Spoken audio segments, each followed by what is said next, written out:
Hello, welcome. I'm so excited to have a big crowd here today, and especially for fabulous guests.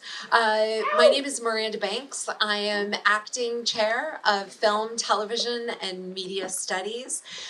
In our department and in our classes, we think about, the love of cinema and what is it that we love so much? What brings the passion with us to the screen and even to the work that many people do in this field? What drives the storytelling, what drives the artistry, the costumes, the sets, the props, the special effects. I saw this film and the word I just kept thinking in my mind is spectacular. This film, RRR, is really extraordinary, but it comes from a rich, extraordinary history, a contemporary history of cinema, as well as a long, a longer history of the love of Indian cinema. We look in film, TV, and media studies at how the personal expression of storytelling can be a tool for interpreting the world around us. And I can think of no better people to give us this moment and help us understand what's happening in cinema generally and in Indian cinema specifically than our guests today. But what really excites me in my job here today is to introduce our moderator. Anupama Prabhala, who I'm guessing some of you have had as an instructor at some point, is an associate professor of film, television, and media studies here at LMU. She is co-editor of the award-winning collection Silent Cinema and the Politics of Space. Her scholarship on Indian cinema is thrilling, absolutely exciting, and she's particularly interested in melodrama within a wider cultural history and histories of issues like the body, ethics, and citizenship in modern India. And her most recent research has been about this film called RRR. So conveniently, she is here to help us kind of contextualize what's happening around us in this moment. So please, I hope you'll help me introduce and welcome Anu, who will introduce our guests. But before I do that, I just want to take one quick moment. I want to thank our dean who is here, Joanne Moore, and I really want to also thank Carla Marcantonio, who's our associate dean, who's just done an extraordinary job helping to bring all of this event together. The staff has been very focused and attentive on doing this. Here at LMU, we care about the community, not just all of the, all the hard work that it takes everyone to get here, to get this space together, and to bring this conversation to all of you. So. As SFTV, as the Department of Film, TV, and Media Studies, thank you, students, for showing up in the middle of your day. Sometimes we really get to see education in action, and this is one of those cool moments. So without further ado, Anupama Prabhala.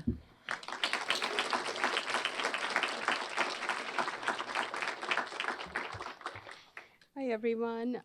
I am beyond thrilled to be introducing Mr. Rajamouli and Mr. Shobu Yarlagadda at this almost surreal moment when an Indian and a Telugu film has won an Oscar for the very first time.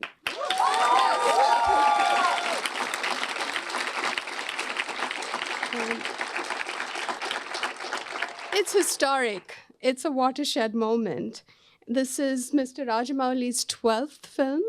Every film has been a huge success.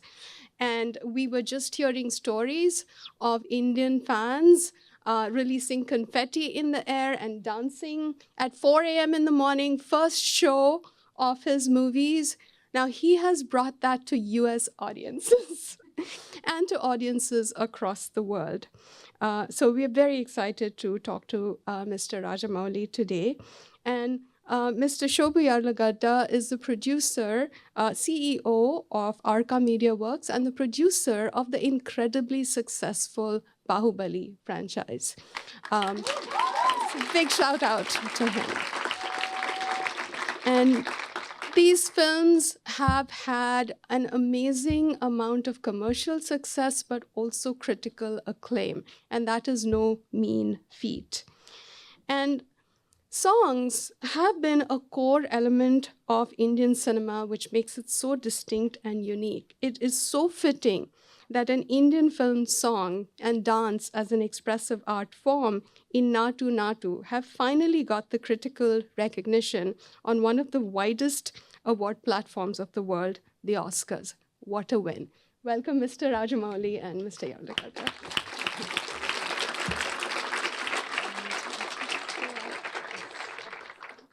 To say thank you to Variance Films, who sent us a DCP of the Telugu language version of RRR for today's event, and they did not charge us because you are here in person. Thank you so much. I wanted to begin by welcoming you and also saying how incredibly down to earth both of you have been. Full disclosure, I spoke to Shobu on my birthday. It was like a wish come true. This was in October last year. And this is when the event planning began. And you're the warmest, most welcoming people I have spoken to. I was not expecting it because generally we associate the Indian film industry with being inaccessible, but that was far from the case. So I wanted to start with Naatu Naatu. Is it true that it was conceived as a fight sequence but performed as a dance number?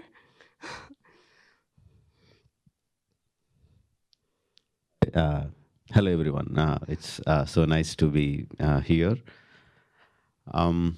Usually in my interactions with the media, I had to be very careful in how I place my words, how I talk, everything that somehow enhances my film to attract the viewers. But many of the times that might not be the truth, but I have to do that as a part of my job. But here with the film students, I can open my heart out and speak to you. This is what I love most, talking to the students. Thank you for having me here. And to answer your question, I'm a kind of a storyteller who always try to incorporate action into my films. I just love action films. I love action, not just for the sake of action. I feel action enhances the emotion, and emotion enhances the action. They both go hand in hand, and I just love narrating scenes or whatever, communicating to the audience through action. So in the process of story writing, the moment I see a placement for emotion, I try to think in terms of how can I bring action here. That is one aspect. Second aspect is like the moment I had NTR Jr. and Ram Charan in the film as heroes, I knew I had to have a dance sequence because both of them are great dancers. Okay, so this is the expectation, commercial expectation, that I should have a dance number, and the requirement of the story, or my innate requirement, is that to have an action.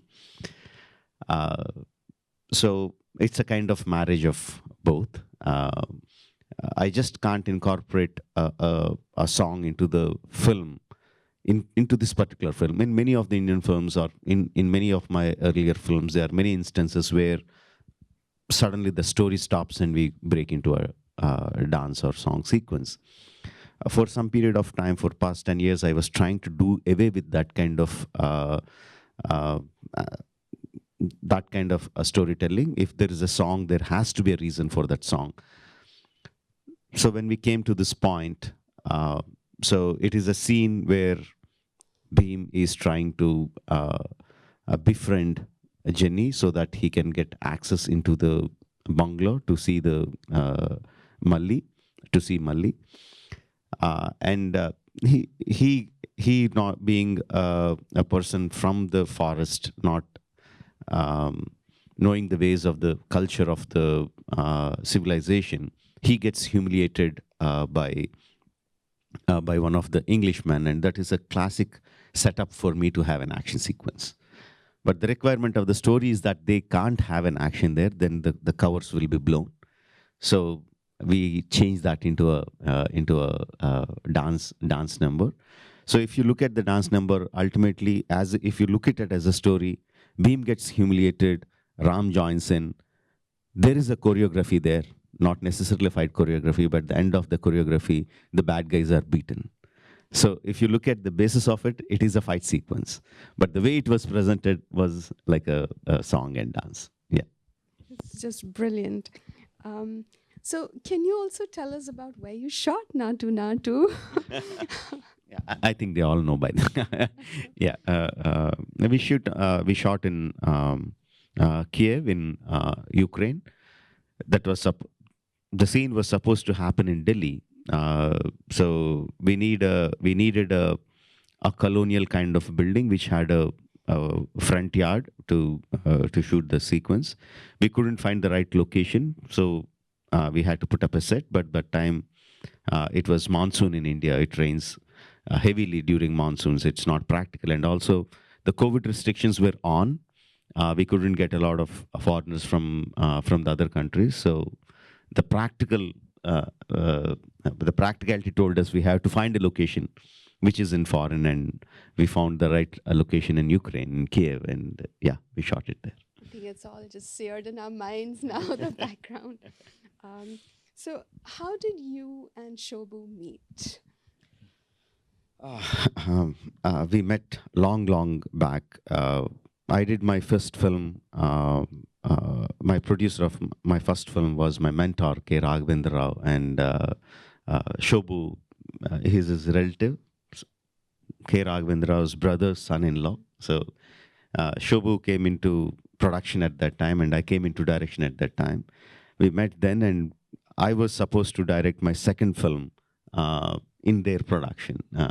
It didn't happen for different reasons, but I guess he liked my way of working, and we thought we'll work together. But it took a long time before we could work together. We made a film together called Maryada Ramanna, a very small budget film. But in the process of the filmmaking, I could see his passion for doing something new in completely different methodology from which I have seen in the way the Telugu film producers are. And I guess he saw me a kind of passion which he liked. So that's when we got to do. Once we understood, we knew each other for almost 10 years. Then we made a film together, a small film together, which we understood each other's sensibilities. Then I put across my biggest dream, Bahubali, to him, a crazy dream, which he was crazy enough to accept, and yeah, we got together. Thank you.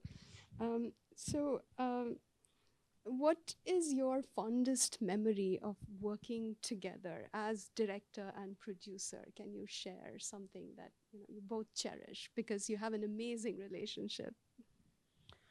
There are many aspects of Shobu which I like. One of the first thing when we started Bahubali was he gave me a quotation from Apollo Coelho, which says, like, all of you know that the universe conspires. If you really want the universe conspires to make it happen. I still have the quotation on my table even today. But the aspect as a producer, what I really like is he doesn't involve himself too much creatively into the filmmaking. He trusts his directors, but he sees what can he bring to the table, not just providing the money. when he saw Bahubali, he realized, I mean, we all started thinking it is much bigger than just a Telugu film, but he really, really pushed the boundaries. He started contacting international press to come and see what is happening in Hyderabad. Just to have the thought, it's not an easy job. He had to work so hard to get that done, but just to have the thought of inviting international press to do that, to have that thought itself was quite big. I still remember when one of the things in the beginning of the filmmaking, because the budgets were becoming bigger and bigger, I said we will shoot it in just CinemaScope, so that reducing the aspect ratio, that will reduce the amount of budget we put into VFX.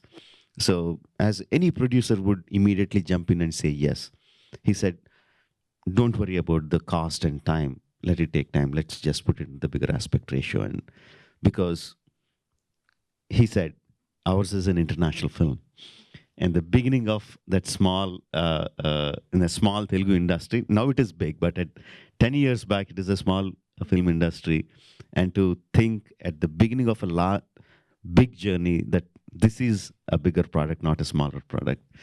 That kind of outlook is what I really like about Shobu. And Shobu, you're an environmental engineer by training. So how did you end up in the movies?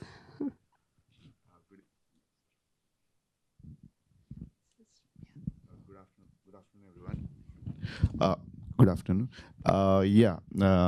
I'm an engineer by profession. I'm a civil engineer, and then I did my master's in Texas A&M. Then I worked in LA, actually, for California Air Resources Board many years ago. That was in late 90s, mid 90s. But then I always wanted to be an entrepreneur and wanted to be on my own. And also because of family circumstances, I had to go back to India. And then I started as 2 businesses on my own, startups, which didn't go the way I'd planned. And subsequently, I was also married at the time, and my wife, Lakshmi, she comes from a film family. Her father and her grandfather pioneers in, grandfather was a pioneering director and her father was a producer. So the 3rd generation film family. After two businesses didn't go well, I had went back against the wall, next what? And then I said, okay, that television was picking up at that time, and television shows were just coming out. And that's when me and my partner Prasad, we decided to have our attempt at filmmaking and television production. So that's how we entered the industry. And that's been 20 plus years now, and we stuck to it, and it's been a great journey for us. Thank you. And I think this is the transformation that we have been seeing in Indian cinema, that people like you have changed the way films are produced and the way they are seen, and that has changed the creative output of Indian cinema. So I wanted to ask, since you have done so much television and you also did a very wide range of films, you did Morning Raga at the start of your career, and you continue to produce in Oriya, in several Indian languages, television shows. So what are some of the differences between television and film production? Television and film production are completely different. From writing to the execution, especially television. There are now 3. There's television, there is streaming, for shows for thing, and the films. So the main difference is writing, and then the production budgets that we have, and how much of time we have to shoot this content because of budgets. So all 3 are completely different kinds of, And is it, now this is a question for both of you, did you imagine being in the film and television industry? And is it true that your mother, Mr. Rajamouli, never asked you if you did your homework? Yes, I was lucky. She never, I mean, at that time, in my part of the world, the only way you can have a bright future is by either being an engineer or a doctor. right? There are the only two options that you have in your life. Nothing else. You know that. I'm an engineer. uh, uh, so everyone, any person you meet would ask, what are you studying? And how are you faring in your studies?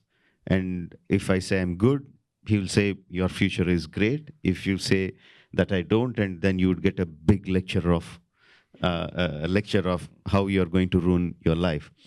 So, but luckily for me, my mother never ever insisted on me reading my class books or doing my homework.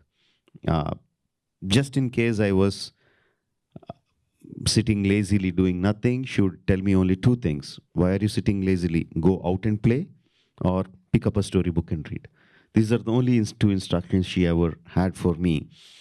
Uh, she's uneducated, but she worked as a caretaker with an Englishman in Vizag at that time, and she somehow felt that if I can learn English, then my future would be good. That's her intention. So her thing is like, if I read storybooks, I would get better English. That's her intention. She saw so many people who were good in class and they were not speaking good English. So for them, they are not good. So that's her simple logic. But reading storybooks became a habit. I fell in love with story reading and storytelling. And that made my life. It's wonderful. So I wanted to come back to Maryada Ramana, which was your first collaboration. Is it based on Our Hospitality Junior, which is a Buster Keaton movie? How did you pitch this movie to Shobu? And humor, I think, is a very underrated aspect of your films. I found Eega also, The Flight, wonderfully funny. Can you talk about these two things? Uh, I had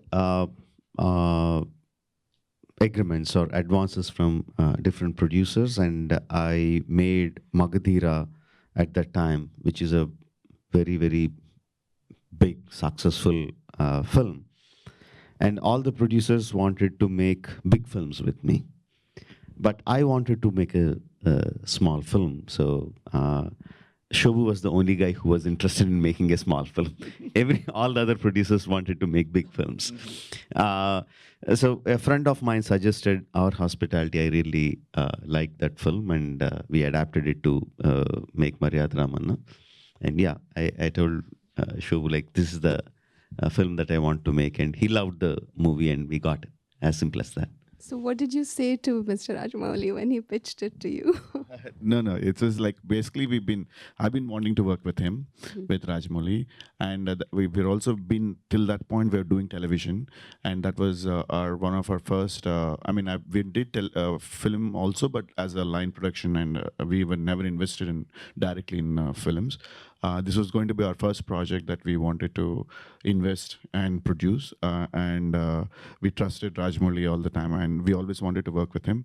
And a small film really fit into our risk appetite, and we were like, okay, this will be a good entry for us into the filmmaking world, and that's how. Did you expect it to do so well? Yeah, of course, yeah. And also because the first time that the actor was predominantly a comedian and a character artist, and he took the lead role, the main role. I think it was a very different film at that time. It's a lovely adaptation. I wanted to also talk about a love scene, because that's something that we usually, don't associate directly with your cinema. So I wanted to talk about a scene in Bahubali, where this is Bahubali 1, where Prabhas and Tamanna, they meet for the first time, and they're gorgeous stars. You all know how beautiful they are, how good looking they are. But they don't look at each other when they meet for the first time. Prabhas is underwater, and Tamanna is, he only sees her hand, and he paints her hand. And this is one of the conventions of Indian cinema where the hero and the heroine have to look at each other to fall in love. So can you break this scene down for us? It's one of the most wonderful love scenes ever shot in the history of Indian cinema. Yeah, and very criticized too. Well, it is not like that. Prabhas hasn't seen her in the movie. He sees her. He imagines her to be a lovely maiden, but he's shocked to see that she's a warrior, warrior, and an extremely angry person. So he sees her. He realizes that underneath that facade of being a very aggressive, angry person, there is a very softer, feminine side to her. Um, uh, she's a rebel living in the forest, but even in that duty, she checks herself in mirrors to see how her face is. She doesn't like the angry face she has, uh, but she doesn't want to get into the softer side, and she wipes her face away. He observes that, and he wants to bring her original side out. So she wants to be beautiful, uh, uh, but she doesn't want to do that because she has an objective in her life, and he wants to bring out that softer side in her. So that's the longer narration. As a part of it, he starts painting those beautiful tattoos on her. Right. And I loved it particularly because, and this is often also the criticized part of Indian cinema, that the gaze is always male. But we don't see that. The whole love scene is conceived on the basis of touch, which is very hard to do in cinema. So I just wanted to say Thank you very much. And also, since we are on Bahubali, and this is in an interview with Rajiv Menon that I saw, where you mentioned that the script of Bahubali was only 27 pages, and usually we have screenwriters here, it's about 27 pages of dialogue in Bahubali, and usually a shooting script is at least 100 pages. And this says something about staging in your cinema and how important staging is. So can you talk a little bit about this? Yeah, the dialogue portion of the script is 27 pages. The action part of the script is like 140 pages. So basically, I'm a very bad dialogue writer. So I love action. If I can convey to the audience something without dialogue, I try to do that. So sometimes I also do a bad job with it. So sometimes where a simple line would do, I would be taking a 2-minute scene to convey something to the audience. So it's not always a good thing, but that is how I am. I try to use as much less dialogue as possible. For one, uh, my sense of taste is that, and second thing is, like, in India we have different languages spoken in the country. There are different states which speak different languages. So with Bahubali, we were trying to take our film out of the Telugu into other languages as well. We are planning to dub. So when you do the dub, the lip sync goes off, and it can put the audiences off. So lesser the dialogue, better for me. So that is also one reason why I try to put as much less dialogue as possible. And I think that's one of the reasons why you have an instant connection with your audience, as you can all attest to. I wanted to ask about special effects. One of the most striking aspects of both Bahubali and RRR in particular is that we never get lost in them. And Shobu, I watched you do this wonderful PowerPoint presentation for IIT Hyderabad, where you talk about the software that people are using now, deepfake, there's also Unreal, and how difficult it is when we are using in the industry software to make an actor interact with a physical object and to make it look photorealistic. But you do that in that tiger scene in RRR. So can you both respond to how you use effects and yes?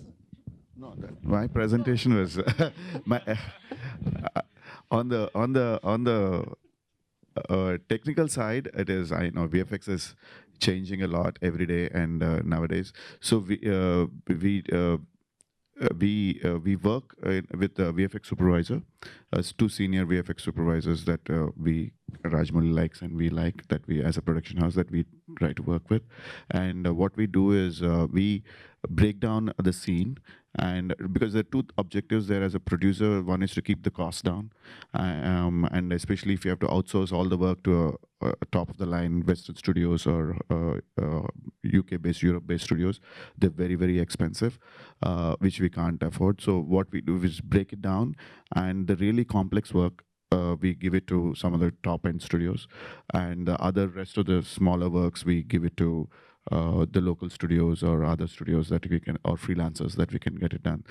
So it's a little more daunting and complex in terms of logistics and managing the workflow, but it saves us on the time and on the costs especially.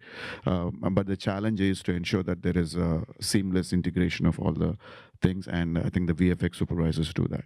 And on the creative side, he will. Yeah, it's a combination of both art and commerce. I usually have this larger than life visuals in my film that which requires visual effects. From the beginning, I worked with two great VFX supervisors, Kamal Kannan and Srinivas Mohan.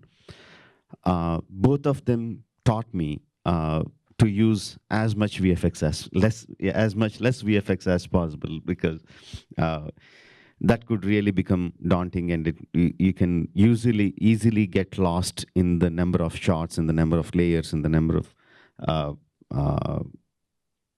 of studios that you work with. You can really get lost. So if you can get everything on during the shoot, that's great. Only in case that it can't be done or it is too expensive to do live is that when we go for VFX. Theoretically, but I always select subject matters that require a lot of VFX. And how to do with that is like to have the way I work is like to do a lot of concept arts. Storyboarding, yes, we do, but it all starts for us with concept arts.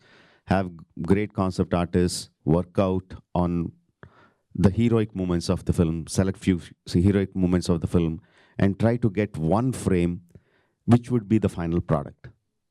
So make the concept artist work on it again and again.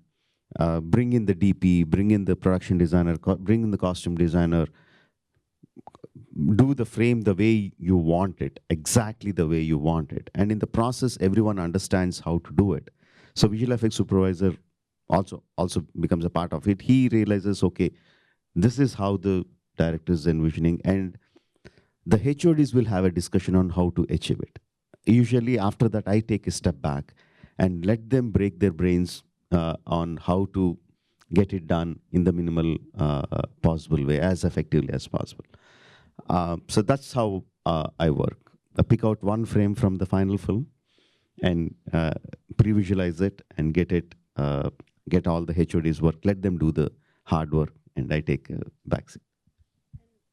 The fact that the human and the physical, you never lose sight of them, no matter how much VFX you use, and that really stands out.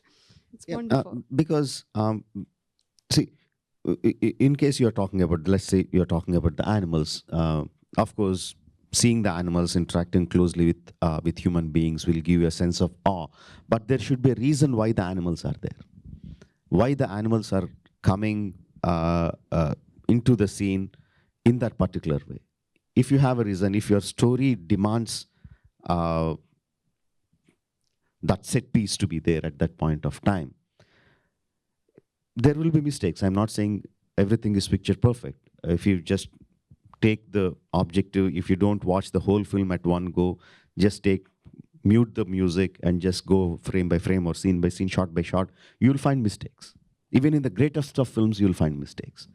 But if emotionally you are connected at that point of time, people won't be looking at the VFX or the sound or anything. They're connected to the emotion of the scene, and they will go through. It'll go through. Thank you. Can you also say a little bit about how you use costume in your movies? I know that your partner has designed the costumes of RRR, Ms. Rama Rajamouli, and the costumes in Bahubali, and I'm thinking of Sivagami as a female character, one of the most powerful female characters ever written in Indian cinema. So can you say a little bit about how you work before you go on set? Yeah, this is different. With other HODs is different, and costume designer being my wife is different. I can't demand the same kind of demand I can do with the others. So be careful if you're selecting your partners as your HODs. Her way of working is like she looks at the. She doesn't go into very critical detail. She's my first listener of the story. Whenever I develop a scene or a song or an action sequence, I narrate it to her first. I look into her face when I narrate the scene, and if I see her face lights up, and I know this scene is going to work, because her taste or her sensibilities are like very, very grounded. She doesn't get enamored by the scale or the actor or the stardom of the actors or anything. It is the emotion that she sees, and her approval is very important for me. But when I'm narrating the scene itself, she makes up her mind how the costumes are going to be. The colors or the textures are going to be based on the story. And when she works on the costume, she only looks at how comfortable the actor would be in that particular costume. That's the only thing that she's worries about. Because in her mind, the colors, the textures are already fixed. So she only looks at, so is it an action sequence? So what is the kind of action that the actor is performing? And would that particular costume will be comfortable for him to do that action sequence, for him or her? And if Sivagami has to look royal, what kind of fall in the material, if she's sitting cross-legged on the throne, would she be comfortable in her costume to do that? So that's how she works. Sometimes that's a bit of a headache, because as a director, I would have envisioned something grandeur, something more colorful, or something less settler, but she doesn't yield. It's amazing. So it's not just the aesthetics, but also the comfort of the actor, which ultimately enhances the performance. Absolutely. It's ultimately, I realized much later in my life. Initially, I used to be very egoistic. I would think like I can make my film look good with any actor, because it's the power of the story that connects to the audience. Though it is true, the power of the story is going to translate to the audience through the actor's face, through the actors. I slowly realized the importance of the actors. So yeah, ultimately, the actor has to be comfortable in whichever way, whether it's the costume is one aspect, whether it's the story, whether it's the condition, whether it's the lines that he's speaking, whether it's the action that he's performing. Unless the actor is comfortable doing that, the emotion wouldn't go through the audience in the best possible way. And this is a question thank you for that. This is a question for both of you, which is about marketing. Did you imagine when you started with Bahubali that you would be in touch with Karan Johar and Dharma Productions? How did you get in touch with Dharma, and how did you market your cinema to non-traditional markets? Because we are looking at a very wide range now, China, South Korea, Japan. Can you talk a little bit about how It's you all him. All him. So yeah, when we started Bahubali, we knew that we had to take it beyond our core market, which is Telugu. Not only because it's the budgets and the scale of the production that it needed to play in other places to recover the monies and make it profitable, but also we felt that as a story and as a film, it had an opportunity to go beyond the traditional markets, which is to say beyond the Telugu market, we felt it would be a letdown if we didn't attempt to take it across. If we didn't do our bit to take it to as bigger an audience as possible. And I think one of the easiest or the most convenient ways at that time was social media, and even today. But at that time it was primarily Facebook and then Twitter. And so we built from the day one, from the very word go, when we started our project and started our film principal photography. We were on social media, very active, building targeting our core fan base, but also trying to make sure that it spreads into other markets. And so that was one aspect. Then the other was, of course, we were present in most of the internationally in most of the film markets, the big film markets, the Berlin and Cannes, and most of the larger markets where we were there and meeting distributors and making screenings and in whatever way we could make a connection there. I think specifically with regards to Karan, we were, for us, I always felt that Eega would have been the first pan-Indian film. And I think at that time, it did release in Hindi, but it was not positioned correctly, or it was not treated with the respect that it needed and presented the way it was supposed to be presented by the Hindi distributor. So that was a big learning for us. And we said, what can we do, for the next project? We can't make the same mistake. And I think we were looking for a partner that could hold and present our film with the same thing that we are building it, we are making it. And through various discussions, Karan was our first choice. And we pitched it to Karan, Rana, the Balal Deva character, and Rana Daggupati. So he knows Karan, and he was great. So both of us pitched it to him, and the word go, he loved Eega, and he loved Rajamouli's work, and he saw a few concept art that we are trying to do, and he said, wow, we'll come on board, and that's how it's all happened. If you haven't seen Eega, it's The Fly. It was shown at Beyond Fest, LA. Finally, all three films together, right? Yeah. Back-to-back screening. Back-to-back screening. So it's almost as if Eega made Bahubali possible. Absolutely. Absolutely. I think Eega was the first film that from Rajamouli's filmography that got the attention of the international audience, especially the genre festivals, the midnight screenings in Toronto, and then I think Fantastic Fest. And from there, it started building a core audience. And even today, I think it has a big fan following. Wonderful. So please see Eega if you haven't seen it. I wanted to come back to music. Not only songs, but the orchestration is very, very striking. I still keep hearing the orchestration of RRR and Bahubali, and I listen to it on Spotify.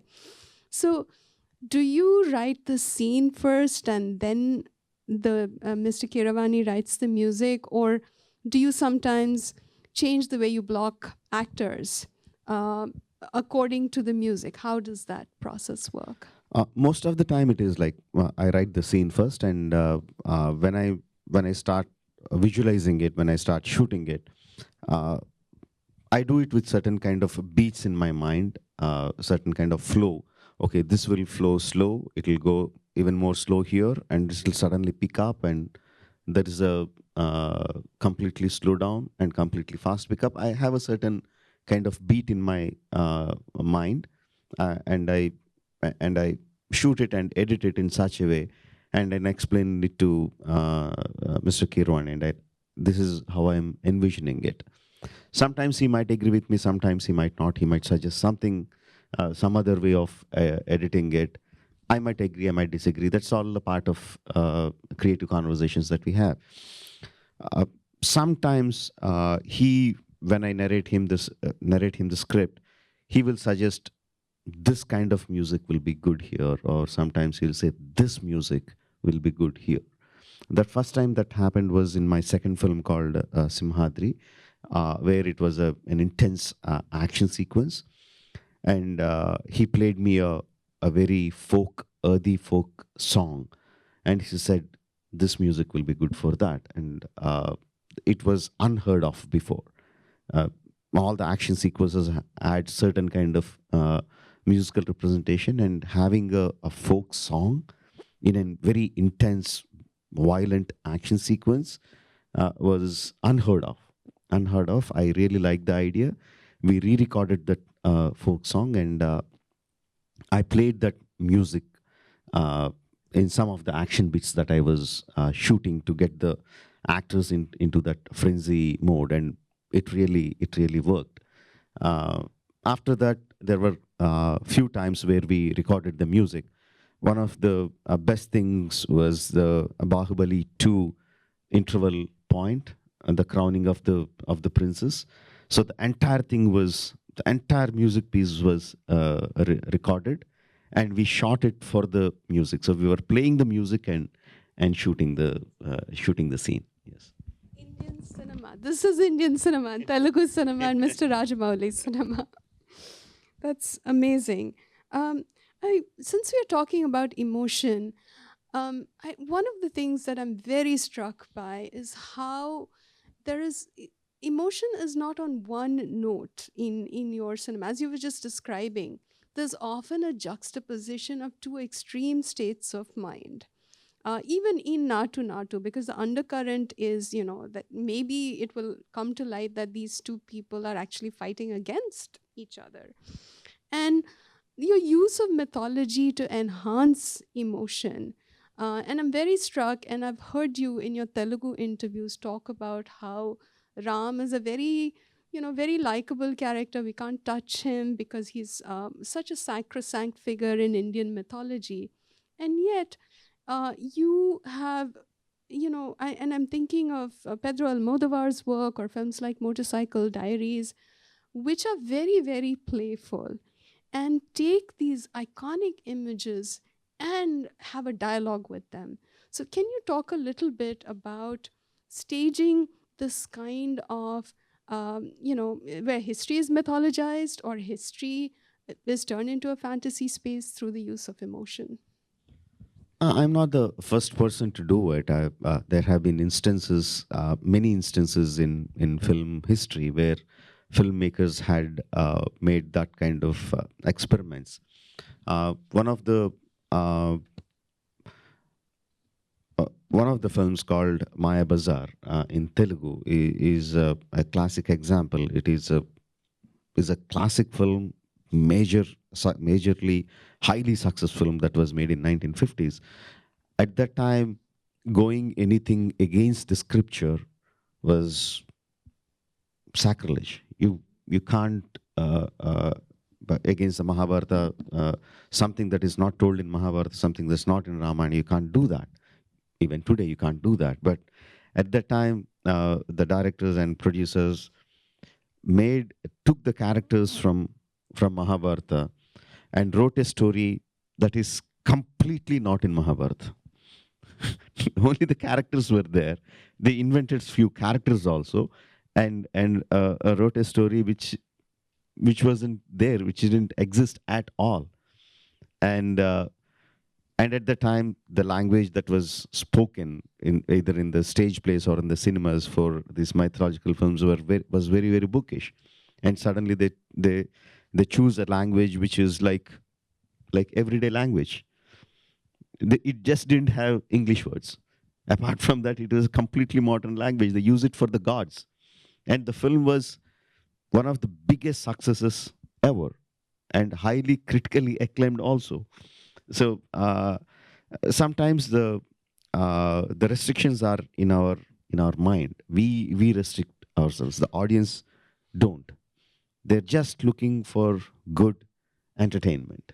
And even for me, when I was watching the Inglorious Bastards, So I was quite tensed up. What was going to happen in the film theater, because Hitler is there. So the heroine is trying to kill Hitler, and in history we knew that didn't happen. So obviously Hitler is going to kill the lead actors, and suddenly the guy comes with a machine gun and he shoots Hitler dead. Right? I was completely blown away. That's not history. That didn't happen in history. Everyone knows that. But we loved that scene, didn't we? That one of the greatest scenes ever. So I thought, oh my God, that was such a big eye opener. We are blocking our minds. The audience are not blocking their minds. They are coming with complete open hearts, and it is for us to feel our emotions in them. So yeah, so I learned from those masters. Yes, it's what I love most about your films. They are so playful, and they encourage us, and they play with our expectations. And when we are surprised, as you just mentioned, is when we get our greatest moments of pleasure. I wanted to ask about Telangana, and this is a question for both of you. How has the formation of Telangana, and this is the Telugu-speaking states of Andhra Pradesh and Telangana that were recently separated. How has that affected you personally and in terms of film production? In terms of film production, nothing has changed. There was a time of turmoil where every aspect of all of us got affected. It was a political turmoil, and it took some time to resolve. And once it resolved, everything went back to normal. Everyone is living their life as it is. But during that time, and even continuing after that, there is a lot of angst in my people. So people were suddenly talking. There's a divide that you are from Andhra, I am from Telangana, and you are different and I am different, which was not. We are the same people for decades and for centuries, for eons.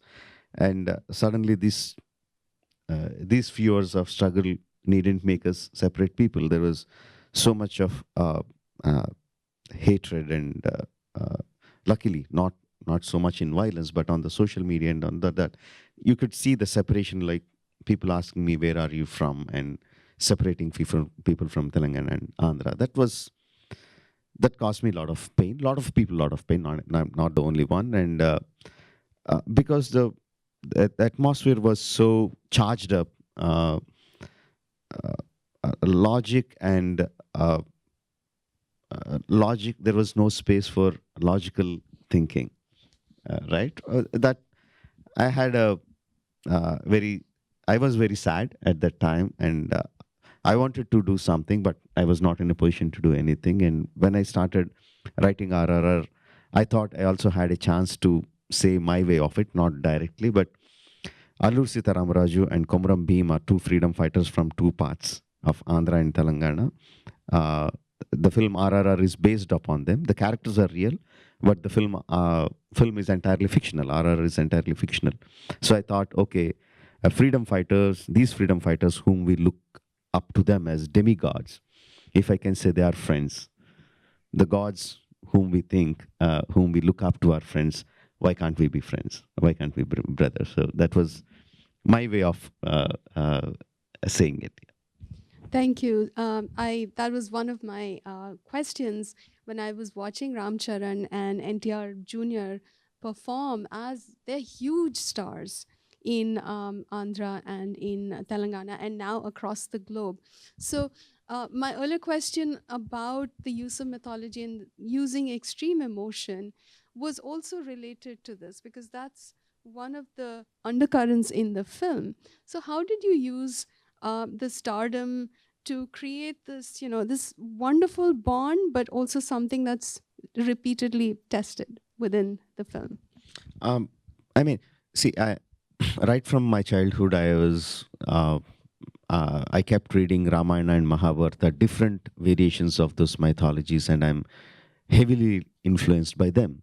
It's not just RRR. It is Bahubali, it is Iga, it is Maryada Ramana, it is Magdire, and all my films there is some aspect of these mythologies that I borrow from, sometimes consciously, sometimes subconsciously. I just go to those stories. Those are vast, big epics, and there is so much of drama in them, and that automatically comes into my storytelling. It's not a conscious decision to use some aspect of the mythology into this thing and make it big.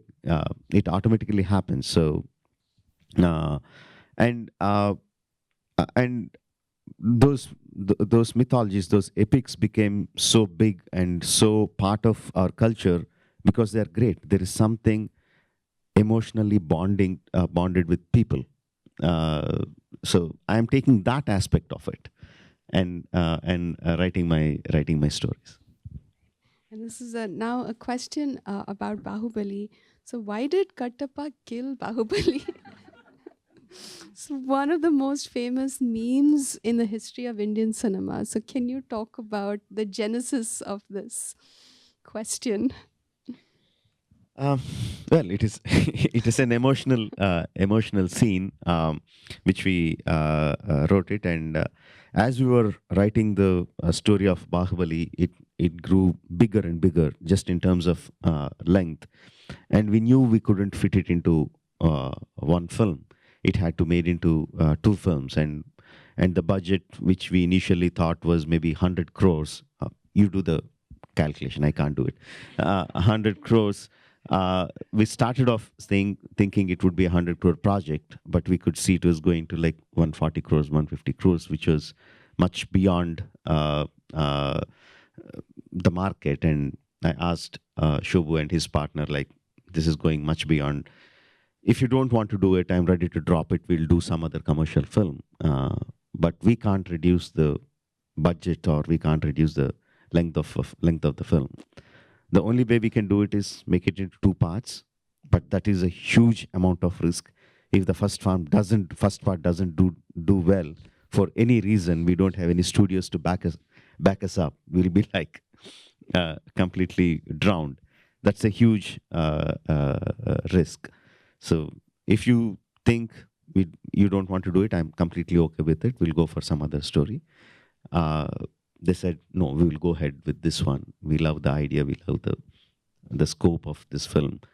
And they said making in two parts is more of profit rather than more of risk. And we'll go ahead in that path. So with that, we went ahead and made it. So when we divided it into two parts, so what would be the ending of the first part? So there has to be some kind of interesting sequence that would make the audience feel for the second part. For me, I thought, okay, it ends with a war sequence, which is good for a climax, and we think Ballal Deva becomes the king, but Sivagami announces Bahubali to be the king. Yeah, that's a good enough climax, so I thought. But M.M. Kirwani, my cousin, said, no, we need to have a cliffhanger ending. And he suggested, initially, that scene where Kattappa stabs Bahubali, in the initial draft, it used to be much before. In the weapon trader scene, Kattappa explains that he has killed Bahubali. That initially that was the scene, and he said, take it out from here and put it here. That would be a great cliffhanger ending. And we thought, wow, that's a great thought. But we didn't bring up the hashtag WKKB. We didn't do that. We just thought it was a great ending, and we did it, and audience were blown away by that. And they started trending the hashtag WKKB, why Kattappa killed Bahubali, and that became a phenomenon. And everyone thought that we were brilliant, and we created that, and we made the audience. We promoted the hashtag, and we put everything up. But we didn't do that. The audience did it, and yeah, we took the credit. Fine. Yeah, that was almost in the very end. The decision also was made by Kirwani Garu, suggested towards the very end, almost 2 weeks before, 3 weeks before release, is when the scene was changed moved from the beginning to the end of the film. So it was some of those, divine interventions that come in the way through people that happens for projects. So yeah. Perfect. So I know the audience also has a lot of questions, so I want to open it up. Thank you for sending your questions ahead of time. I'm going to call your name, and if we have more time, we can take more questions. But is Richard Martini here? Yes, please ask your question. Very good. My question was, I just happened to notice that. Oh, thank you. I love the film. My son has seen it 5 times, and he was at a screening the other night. Someone said they'd seen it 57 times. So it's really a phenomenon. So really, congratulations. I was lucky enough to make a Bollywood movie, My Bollywood Bride, some years ago. So I had a question for you about the props, because I learned later on that you had shot in Ukraine. And I just started to notice the soldiers' uniforms seem to be from that area. I mean, how did you mix the costumes? The British costumes are so fantastic. And then the soldiers' costumes, are those historically correct? I'm just curious. There are many historical inaccuracies in the film, right from the story itself. Komaram Bhim and Alluri Sitaramraju never met. It's a completely fictional story. But when we started writing the story, when we started developing, we hit upon that a point like how accurate are we going to be? So we had a long discussion. My production designer Sabu is an expert in the colonial era of what the props are, what are the materials, what are the costumes, colors. He's quite an expert. So after a long discussion, I said, "Come on, the whole story is fictional. We don't need to be very accurate about it." And but we had lots and lots of references. In India, at that time, was divided into four provinces. So each province had a different costume. The police from each province had a different costume. So the Delhi police wouldn't wear the Calcutta police or the Mysore police costume. But we borrowed from all the provinces, even though they are Delhi police, we borrowed from all of them. Some of the props, for example, the motorcycles that we used, it didn't come until 1930s, 1940s. Even the film was placed in 1920s. So we made that adjustments, but the colors were true. The materials were true. That's all part of internal discussion. We made the decisions based on what is going to good look on the screen. We knew no one in the audience would care. Yeah, they didn't. Thank you so much. Is Dallas Garcia here? Yes, go ahead.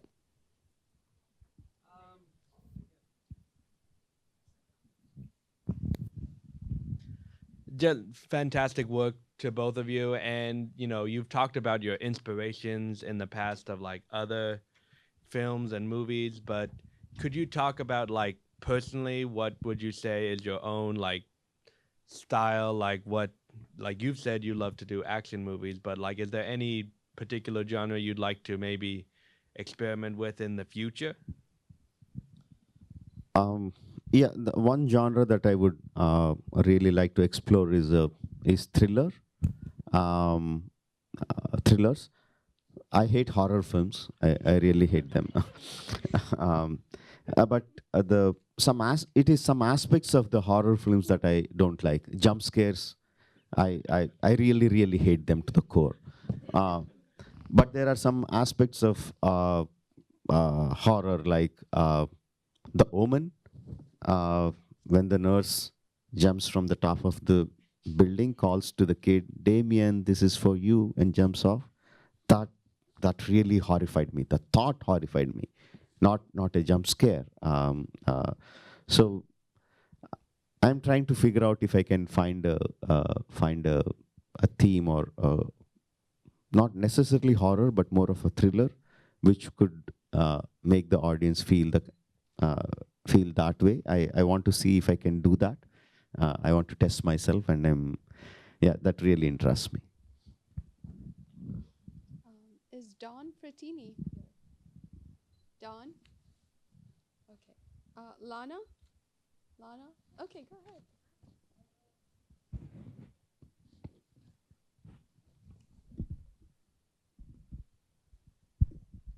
Hi, thank you so much for coming. I have to be honest, the moment I saw your guys' talk, immediately RSVP'd, so I'm not sure if this is the same question. But you mentioned before that for films, like they have to be this balance between art and commerce. And I was just wondering if you could kind of elaborate on that a bit more, or if you ever had to make that creative choice between like something you really want to do, but also like the financial and business side of it. Okay, as an example, let's say I'm making Bahubali. So we knew the budget would be very high.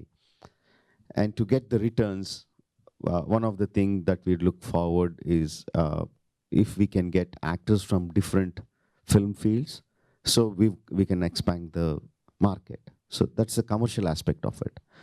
But innately in the story demands certain kind of actor to fit that role. So that is art. So how do I do it? Should I go for an actor for Katappa? Let's say if I go for someone from Hindi, it would give me a bigger market in Hindi. But if that actor doesn't fit Katappa's role perfectly, then I'm not doing justice to the art part of it. So that's the careful balance that we have to look at. So I could think of that example that example came to my mind, that we made very careful selection of the actors. Like we never lost sight that the actor has to fit the role properly, even though they bring a bigger market. We have to be very careful. But if there is a choice of an actor between a Telugu actor and a Hindi actor who could play that particular role, going for a Hindi actor would make sense more commercially. So that's one kind of balance that we look. The same thing applies if we are doing music. So the South sensibilities for music would be different, and the North sensibilities would be different. So what kind of music are we composing for a particular song? If we lose the core audience in trying to cater to the larger audience, then you are looking at more commercial viability than the artistic point of view. Yeah, that's what I meant. Usually what we do is, like, I also look at the commercial viability. We think a lot, we brainstorm a lot, but it's always art is one step ahead of the commercial aspects of the film. That's how I do it. So is Adele here? Adele? Yes, go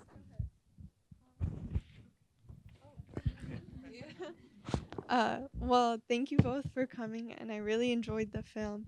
One of the things I wanted to ask is, well, first of all, it's a beautiful movie, and you talked about the emotion that's kind of universal that carries the movie forward, and also the action. I'm trying to phrase this well, but I know that there's also violence in the film, and it kind of ties into a sense of pride for the people, for the diverse cultures. Do you think that having the violence tie into the nationalism kind of might promote violent nationalism as well? Well, in films in general, filmmakers tend to choose different methods in trying to convey their emotion to the audience. Your question can be taken in much larger, like whether our style of filmmaking would influence people in doing certain things. There's a danger of that. I do realize that. But if you are sincere and honest in your way of storytelling, I think you can negate that aspect. When I, for example, let's say Komuram Bhimuda song in the film, and that's quite a violent song that's happening. I think what the audience gets out of that particular song is pride rather than being violent, one person being violent towards another person. It is the metamorphosis. You see the manifestation of metamorphosis of Beam as an innocent man when he's backstabbed by his own friend. He comes to realization that his methodology of being innocent is not going to work for his people. He has to take a stronger stance, and at the underlying current, the underlying current of that particular song is that, and he takes immense pride in being an unworthy person. So in trying to convey that his changed nature, I chose that particular way of doing it, and his changeover is so strong that his friend who was taking one route for 15 years realizes his route is wrong and his friend's way is correct. So there are many things tied to that, and his friend should realize how strong, Ram should realize how strong it is, even though he's bleeding from every pore in his body. No, he's not letting go of his individuality. He's not going to kneel down. So that's what I wanted to convey. I think that really conveys to the people. There is no nationalistic agenda or a religious agenda in it. It is the personal emotion between those two characters. I think the audience will get it, and we don't need to worry about violence in terms of nationalism or religion or any other this thing. I think all the filmmakers here would find that question in front of you at some point of time, in some degree. So you will have to make that difficult choice of, are you going to go with what you created? I don't think creators would create with some agenda in their mind. Creators create with what they feel is an emotion. And in the process, if you suddenly see the danger of something else happening because of that, you will have to make that difficult choice. It is not an easy choice. You'll find it difficult, but only thing I suggest is be honest. Be honest to your work, and you will find it. You will find a way through. Thank you. Thank you. Is Emma here? Emma Motz? Yes, go ahead.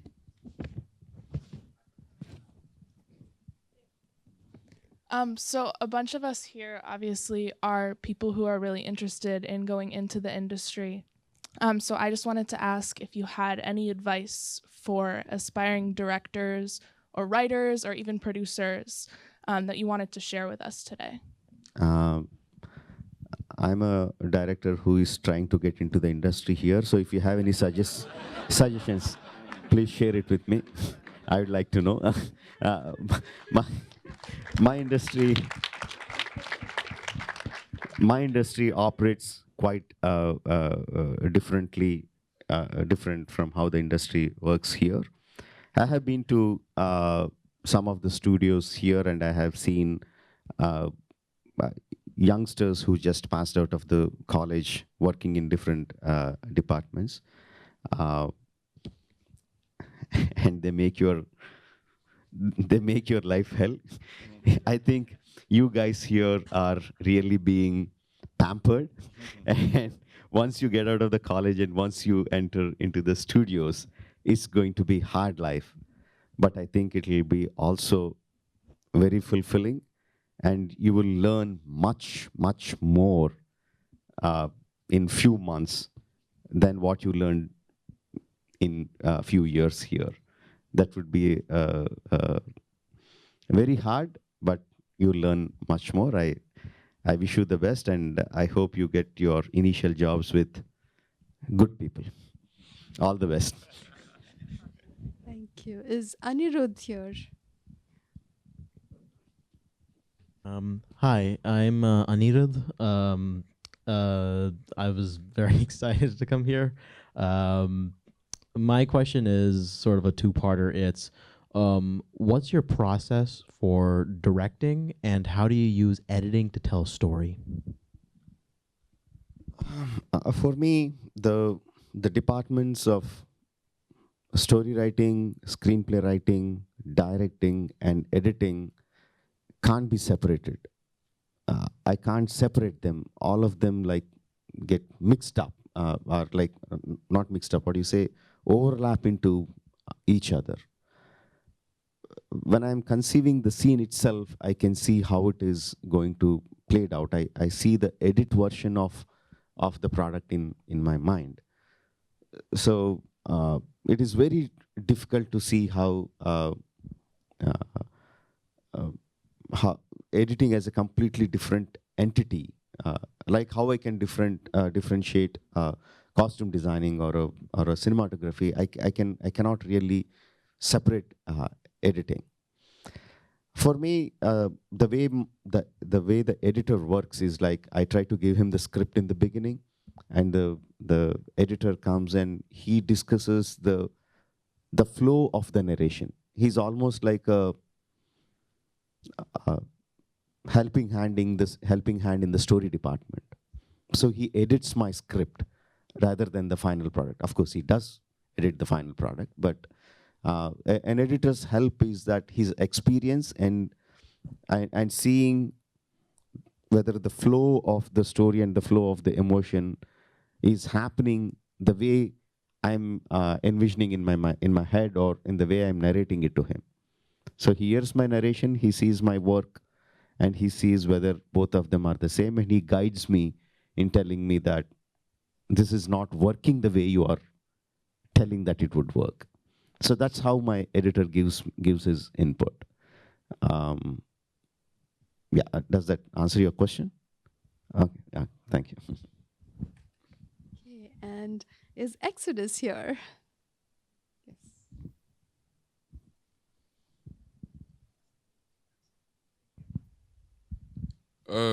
What would you say contributed to the wide American success of your film RRR? I'm still trying to figure out, frankly. Few points that I feel are, one is the pandemic. Because of the pandemic, people here were watching stories across the world, because there were no theater releases. They were watching on the streaming services. They were looking at Indian films, Korean films, Japanese films, Chinese films, or European films, and I think the perspective of the audiences has widened.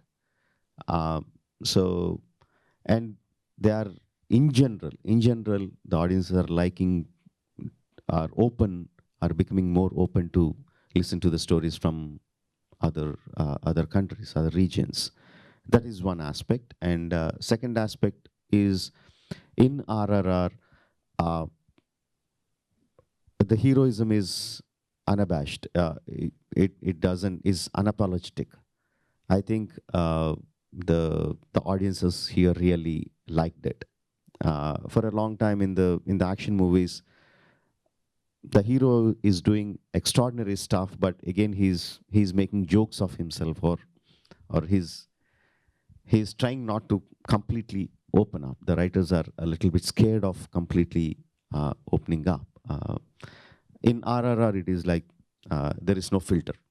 It just goes out, and I think that is one aspect that the people who like the film, or the people who saw it 50 times like that aspect of RRR as well.